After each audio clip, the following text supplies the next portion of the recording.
At 2:13 a.m., the alarm on her phone buzzed, a sound that shattered the silence of their suburban home like glass breaking in an empty church.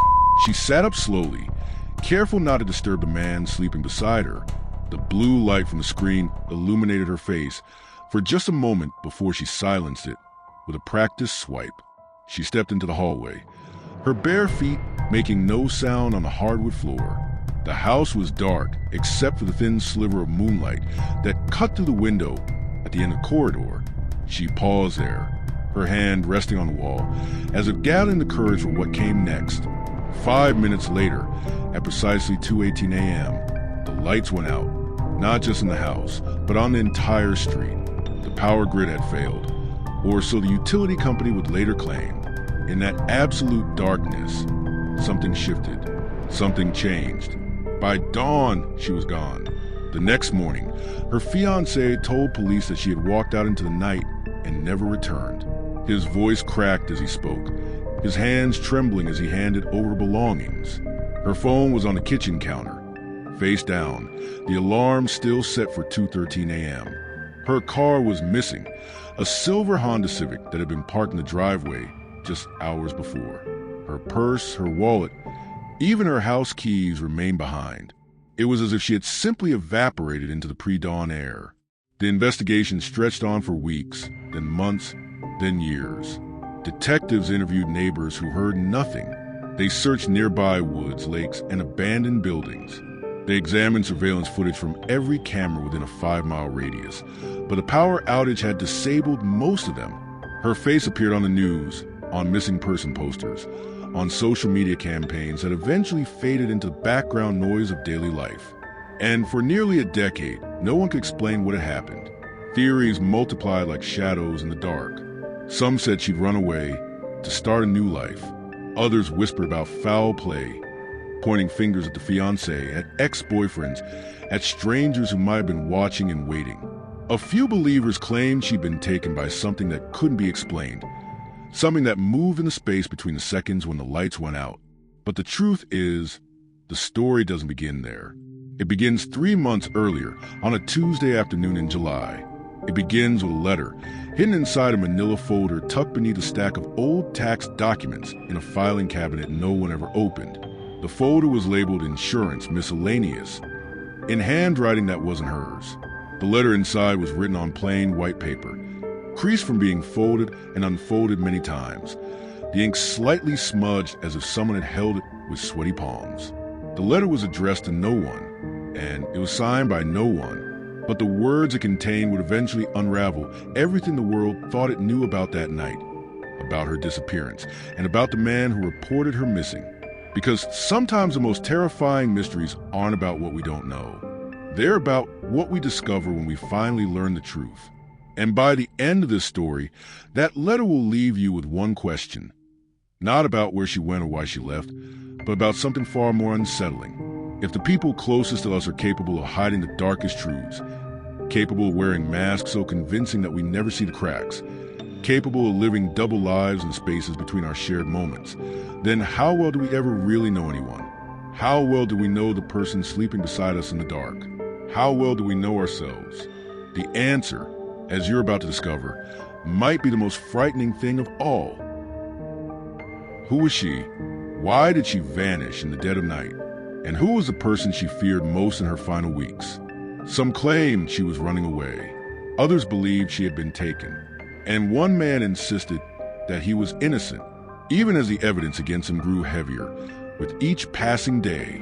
By the end of this story, we will confront every theory.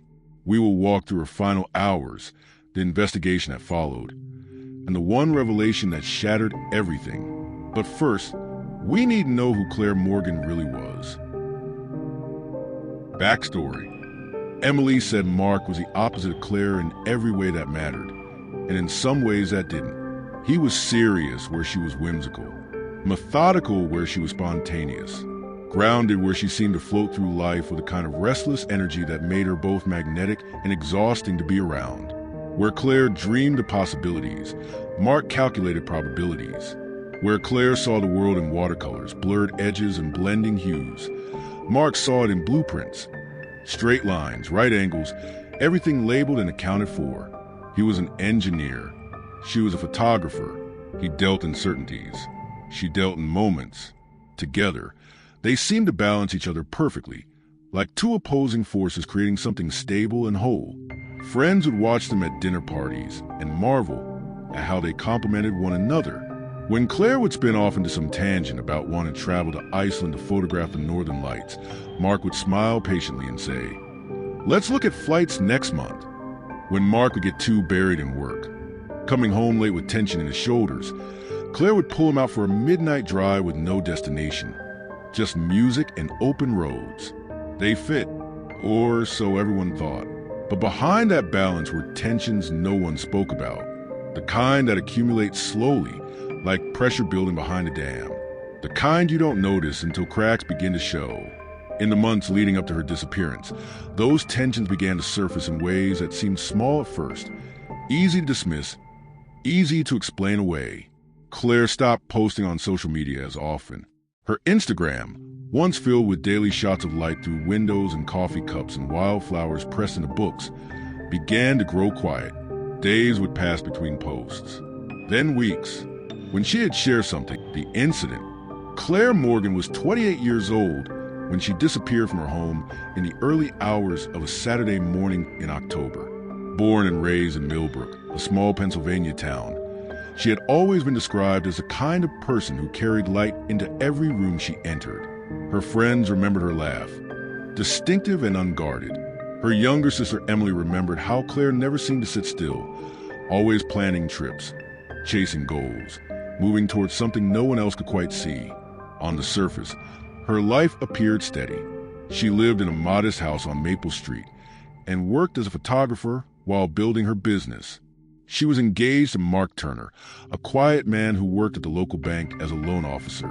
Emily said Mark was the opposite of Claire, serious, methodical, grounded. He kept detailed calendars while Claire forgot appointments. He had 10-year plans while she dreamed of backpacking through Asia. Where Claire dreamed, Mark calculated. Together, they seemed to balance each other, his stability anchoring her chaos, her spontaneity softening his rigidity. But behind that balance were tensions no one spoke about. In the months leading up to her disappearance, those tensions began to surface. Claire stopped posting on social media as often. Her Instagram, once filled with warm, light-filled images, began to go dark. When she did post, the content had changed. Empty roads disappearing into fog, closed doors, shadows stretching across floors. Her followers commented, "Everything okay?" She never responded. She deleted entire message threads on her phone. Emily discovered this at lunch one day when she noticed Claire's text with Mark showed only 3 conversations from that week. Everything older was gone. When asked about it, Claire said she was clearing up storage space. But her phone had 64 gigabytes of free memory. She began walking alone late at night, something she had never done before. Mark told Emily, his voice tight with frustration. "She just leaves, sometimes at midnight or later. She won't tell me where she goes or why." Neighbors started noticing her too. Mrs. Chun from 2 doors down saw Claire pass her window 3 or 4 times a week around midnight. "Always alone," she said, "always walking with purpose, like she was going to meet someone." But she looked determined, not scared. And then, one evening 3 weeks before she vanished, Claire told Emily something strange. They were sitting in Emily's car after a movie, neither quite ready to go home. Claire had been silent for several minutes, her hands folded tightly in her lap. "I feel like someone's watching me," she said. Her voice was flat, emotionless. Emily laughed it off. "Watching you? Claire, come on. You've been watching too many true crime documentaries." But Claire didn't laugh. She turned to look at Emily, her face gaunt in the dim parking lot lights. She repeated the words carefully. "I'm being watched, Em. I know how it sounds, but I'm not imagining this." "Watched how? Like someone following you?" "I don't know exactly. I feel it all the time now. When I'm alone, when I'm walking, even sometimes when I'm home. Like there are eyes on me that shouldn't be there." "Have you told Mark?" Something flickered across Claire's face. Anger, fear, maybe both. I tried. He thinks I'm being paranoid. He used the word unstable. Have you actually seen anyone? No, that's the thing. No strange cars. No one obviously following me. It's just a feeling. But it's constant. It won't go away. Emily struggled for words. Maybe you should talk to someone. A professional. It could be anxiety. I'm not crazy, Emily. I didn't say you were. But you're thinking it. Everyone thinks it. Claire pressed her palms against her eyes. Even I'm starting to wonder. Then we should do something. Install cameras. Change your routines. It won't help. Whoever it is, they're already too close. What does that mean? It means I think they know me. My routine's my schedule where I go. I think they've been watching for a long time. After a long silence, Emily asked quietly, "Do you think it's Mark?" Claire's reaction was telling. Not immediate denial, but a long pause. When she finally spoke, her voice was barely a whisper. "I don't know, but I'm going to find out." The conversation ended there. Emily watched Claire drive away, a knot of worry in her chest. At the time, no one believed her.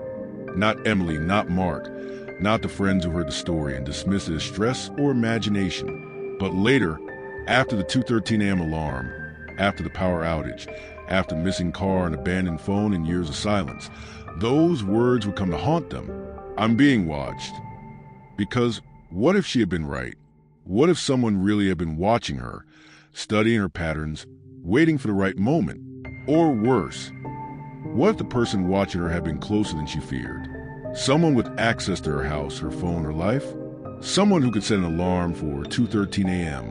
without her knowledge? The question wasn't just whether Claire Morgan had been watched. It was by whom? And had she figured it out too late? If you follow the story this far, ask yourself, what do you believe happened that night? Type "still watching" in the comments, and let's see who's piecing the puzzle together. Because what happens next is where the story twists into something no one expected. The aftermath and investigation. Police launched a full investigation within hours of Mark's 911 call. By noon that Saturday, detectives were combing through the house on Maple Street, searching for any sign of what had happened in those dark hours before dawn. The first suspect was obvious. Mark Turner, her fiancé. It wasn't personal. In cases of missing women, the partner is often the one responsible.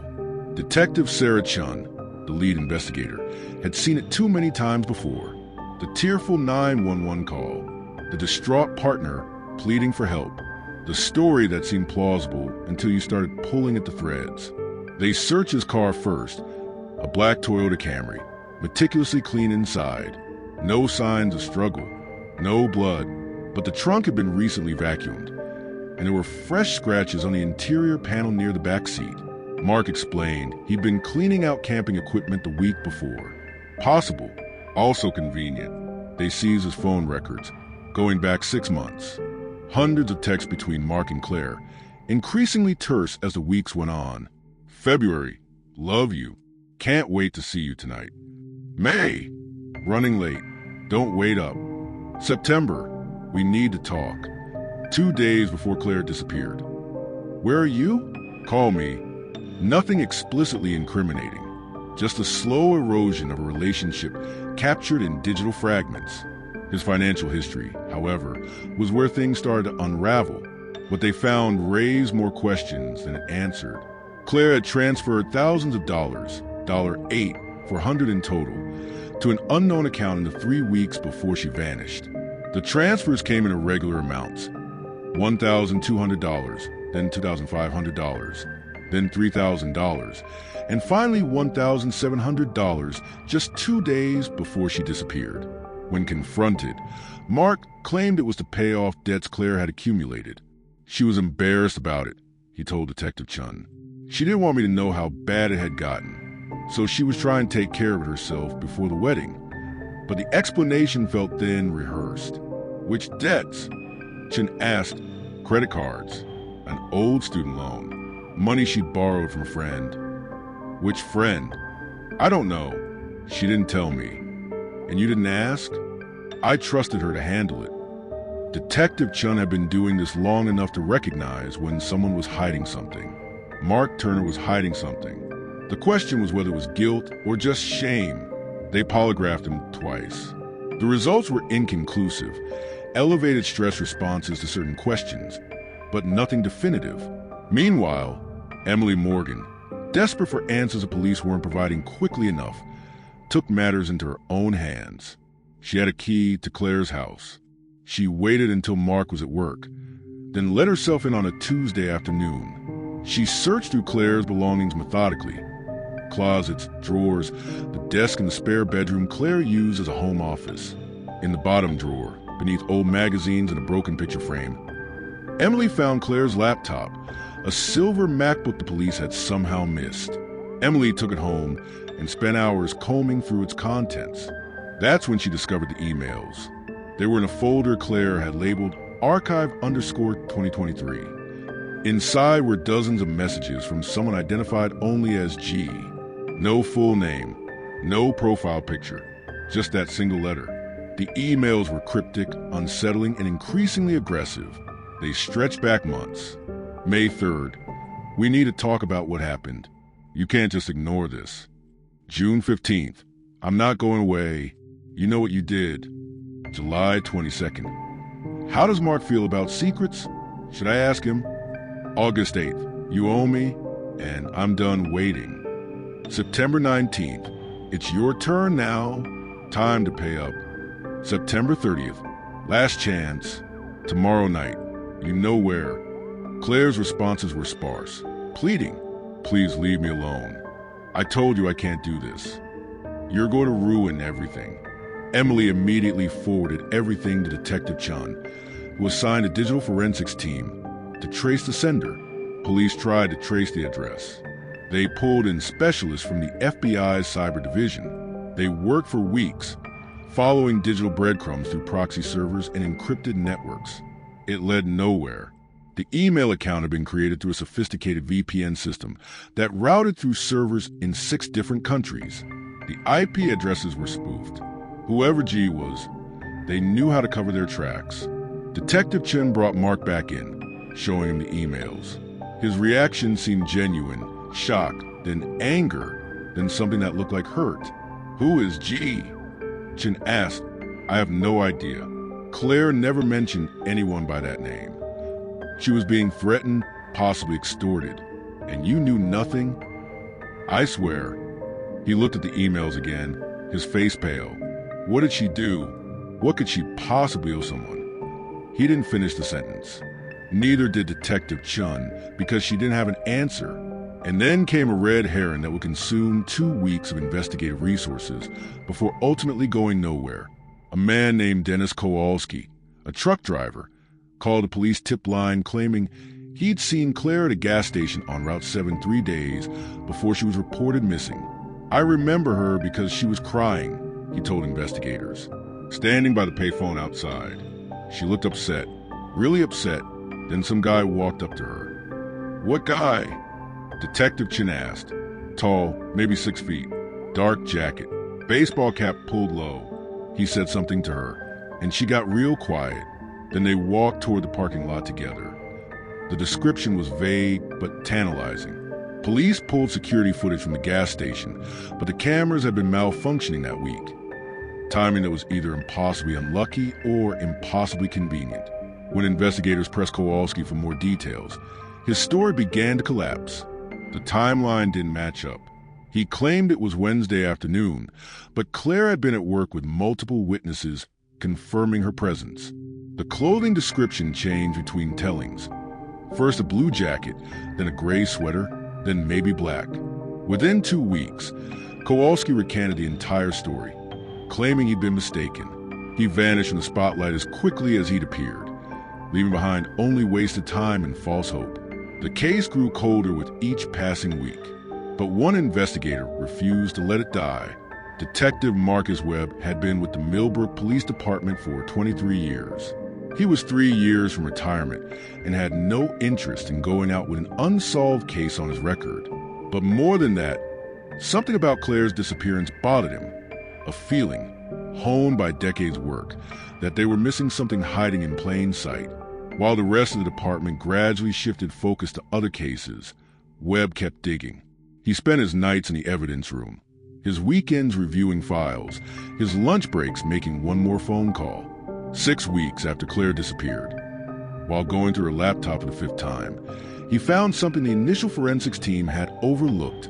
Digging deeper into Claire's laptop, he uncovered a hidden folder buried in system files, disguised a mundane name.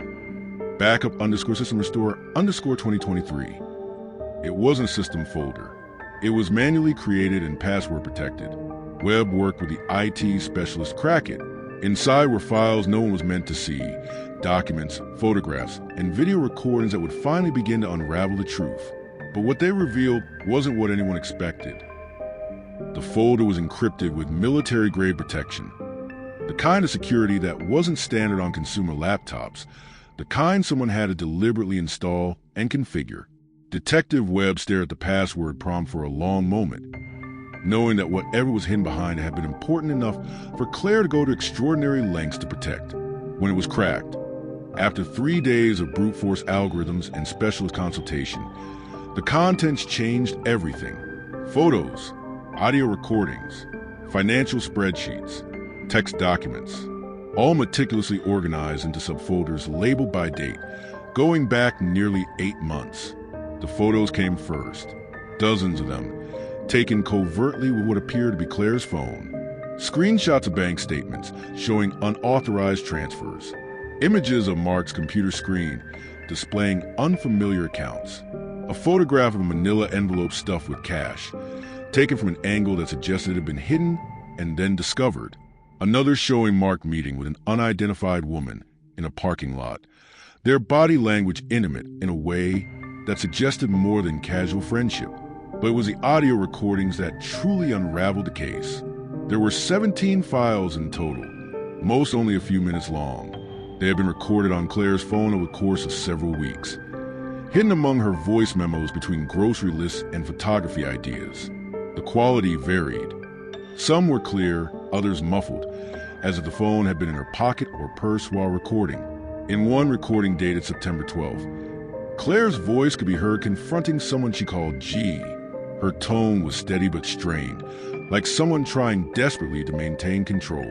"I know what you've been doing," she said. "I've seen the statements. I've tracked the transfers." A pause. "Then, you've been moving money. My money. Money that was supposed to be for our future. For the wedding, for the house we talked about. And you've been siphoning it off for months." Another pause, longer this time. "Don't try to deny it. I have proof. Photos. Records. Everything I need." The voice that responded was male, initially calm but with an undercurrent of something darker, frustration maybe, or barely controlled anger. The audio quality made it slightly distorted, as if the speaker was across the room or the recording device was partially muffled. "You don't understand what you're looking at," the voice said. "It's not what you think."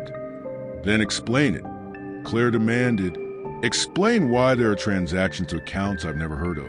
Explain the cash withdrawals. Explain the meetings." "I can't." "You mean you won't?"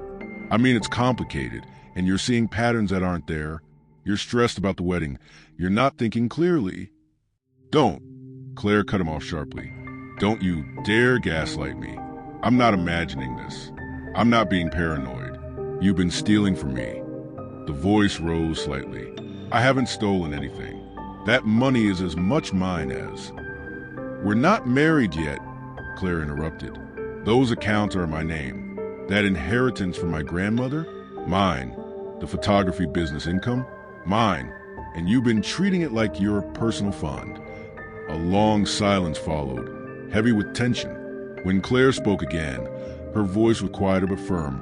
"I want you to stop. I want you to stay away from my accounts, my finances, everything. I'm changing all the passwords tonight. And if this doesn't stop, if I find out you've taken one more dollar..." She didn't finish the threat, but it hung in the air, implicit and clear. The reply was distorted, crackling slightly, but the words were chilling. "You're making a mistake, Claire. A serious mistake. There are things you don't know. Things that could hurt you." "Is that a threat?" "It's a warning." The recording ended there, cutting off abruptly.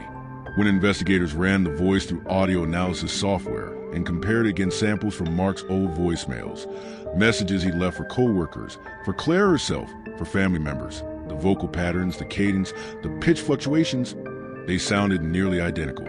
Not a perfect match. Audio forensics was never quite that definitive, especially with the distortion in the recording, but close enough that 3 independent experts gave confidence levels ranging from 78% to 85% probability that the voice belonged to Mark Turner. It wasn't enough for a conviction on its own. Voice analysis was admissible as evidence, but rarely sufficient without corroboration. But combined with everything else, the financial irregularities, the suspicious behavior, the timing, it was enough for an arrest. Mark Turner was charged with embezzlement, fraud, and suspicion of involvement in Claire Morgan's disappearance. The arrest made national news. The quiet banker with the missing fiancé, now accused of stealing from her and potentially worse. Media trucks lined Maple Street. Reporters camped outside the police station. The case that had been fading from public consciousness roared back to life. In court, prosecutors revealed another discovery that seemed to seal Mark's fate. He had taken out a life insurance policy on Claire just 6 weeks before her disappearance. A substantial policy, $500,000, with Mark listed as a sole beneficiary. When questioned about it during his arraignment, Mark's attorney claimed it was precautionary planning, standard practice for engaged couples preparing for marriage. My client and Ms. Morgan had discussed financial planning extensively, the attorney argued. They were about to merge their lives completely. Taking out mutual life insurance policies is responsible, not suspicious. But prosecutors called it motive, cold, calculated, and damning. Ladies and gentlemen, the assistant district attorney said during the preliminary hearing, we have a man who was systematically stealing from his fiancée, a man who had been confronted about it and warned to stop, a man who then took out a policy that would pay him $500,000 if she died. And then, conveniently, she disappeared in the middle of the night, and he was the last person to see her alive. The case seemed airtight. The evidence was circumstantial but compelling. The timeline was clear. The motive was obvious. Mark Turner was going to prison. It was only a matter of time. But then came the twist that would shatter the prosecution's narrative and plunge the investigation back into chaos. During a routine search of the woods near Claire's house, an area that had been combed multiple times but was being re-examined with cadaver dogs, a state trooper found something snagged on a low branch about half a mile from the road. A glove, dark gray, made of synthetic material, slightly weathered but not old. It appeared to have been there for weeks, maybe months. It seemed insignificant at first, just another piece of random debris in the forest. But protocol dictated to be collected and tested, especially given its proximity to Claire's last known location. The lab results came back 3 weeks later. The glove carried DNA, not from Claire, not from Mark either, from a third, unidentified person. Male DNA based on the genetic markers. But when run through every database available, Cody's, state criminal databases, familial DNA searches, there was no match. Whoever had worn that glove had never been arrested, never been fingerprinted, never submitted DNA for any reason. And the DNA was mixed with trace amount of Claire's DNA. Skin cells, to be specific, consistent with physical contact. Suddenly, everything was in doubt again. If there was a third person involved, someone whose DNA was literally on Claire, then the entire case against Mark became questionable. The prosecution's neat narrative, jealous fiancé embezzles money, gets caught, silences his accuser, had a gaping hole in it. Who was this person? How did they connect to Claire? To Mark? To the mysterious G from the emails? And most troubling of all, if this person had been there, had touched Claire, had left physical evidence behind, where were they now? The investigation, which had seemed so close to resolution, was suddenly back at the beginning. Only now, instead of one suspect, they had two. One they knew, and one who remained completely, terrifyingly unknown. After weeks of grueling testimony, after expert witnesses had taken stand and surveillance footage had been analyzed frame by frame, the jury filed back into the courtroom. Their faces were unreadable. The foreman stood, paper trembling slightly in his hand. Not guilty, The words hung in the air like smoke. Emily felt the floor tilt beneath her. Around her, spectators erupted, some in outrage, others in relief. Mark's attorney clasped his shoulder. Mark himself showed no emotion, just that same controlled blankness he'd worn throughout the trial. The prosecution had built their case carefully, meticulously, but in the end, the evidence was circumstantial. No murder weapon, no confession, no eyewitness to whatever had happened that night. The voice analysis was disputed. 3 experts couldn't agree whether the man arguing with Claire in that restaurant security footage was Mark or someone else. The audio was too muffled, too distorted by ambient noise. And without a body, the case felt impossible to prove. The defense had hammered this point relentlessly. There was no proof Claire was even dead. She could have run away, started a new life, disappeared voluntarily to escape some unknown pressure. The jury had reasonable doubt. That was all it took. Mark walked free. He left the courthouse through a side door, avoiding the press that had camped outside for weeks. By evening, he'd vanished from public view entirely. Some said he'd moved to another state. Others claimed he'd gone abroad. But Emily wasn't done searching. The trial had ended, but her sister's voice still echoed in her mind. Claire's laugh, the way she'd always end the phone calls with "love you more." The plans they'd made for Emily's wedding that would never happen now. Months later, on a sleepless night, when grief felt particularly heavy, Emily opened the hidden folder again. She'd been through these files 100 times. The police had examined them. The lawyers had combed through them. But something kept pulling her back. This time, she found something overlooked, buried in a subfolder labeled Personal 2019, beneath vacation photos and work documents. There was a file simply named for Emily. The date stamp showed it had been created 3 days before Claire disappeared. With shaking hands, Emily opened it. A letter written by Claire addressed to her. "My dearest Em, I'm writing this because I'm scared and I don't know who else to tell. I need you to know the truth, just in case. I think Mark is involved in something illegal, laundering money, using my name to cover transactions I never approved. I found documents, bank accounts I didn't open, transfers I didn't authorize." When I confronted him, he got so angry, a kind of anger I'd never seen before. He said I was imagining things, that I was stressed from work. But I know what I saw. I've copied everything and hidden it. If anything ever happens to me, if I disappear, if there's an accident, anything, Emily, you have to tell the world. Promise me, don't let this be buried. I love you. I love you more. See, Emily read it 3 times, tears blurring the words. Then she called her attorney. Within days, Emily released the letter publicly. The story reignited national attention almost instantly. News outlets ran features on the case that wouldn't die. Social media exploded with renewed theories. Financial investigators began examining Mark's business dealings with fresh scrutiny. Mark issued a statement through his lawyer, calling the letter a fabrication, suggesting Emily had created it out of grief and anger. But forensic analysis confirmed the file's metadata. It had been created on Claire's laptop years ago, before she vanished. The FBI opened a separate investigation into the financial allegations. They found irregularities, but nothing they could definitively tie to Mark. Shell companies, offshore accounts, a maze of transactions that seemed designed to obscure rather than reveal.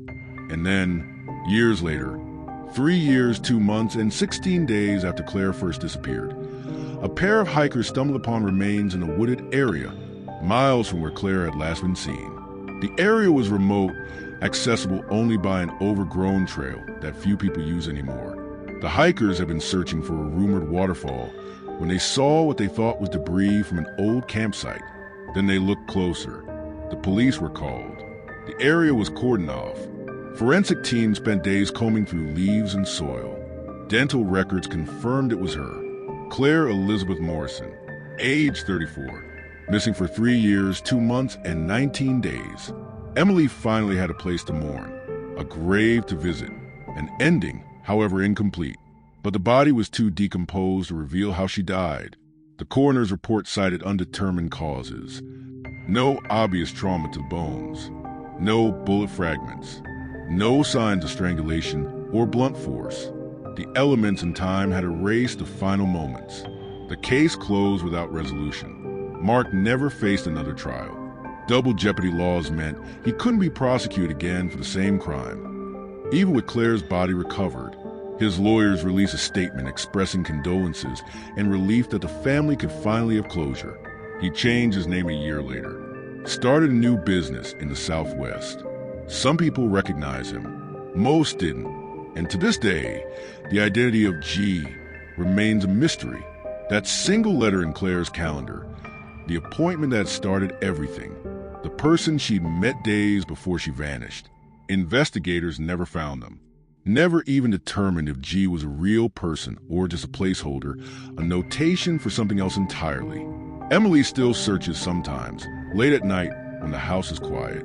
She looks through Claire's old messages, her social media, searching for anyone with that initial, wondering if they know what happened, wondering if they were the last person to see her sister alive.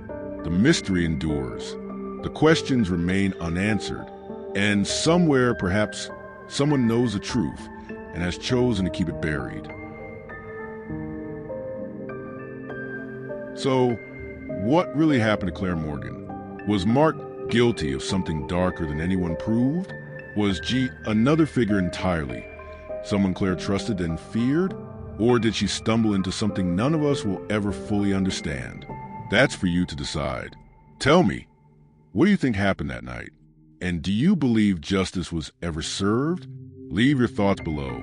And if you want more stories like this, real lives, real mysteries, questions that stay with you long after the screen fades black, subscribe. Because this was only one story. And the next one may be even harder to believe. Please like and subscribe to support this channel.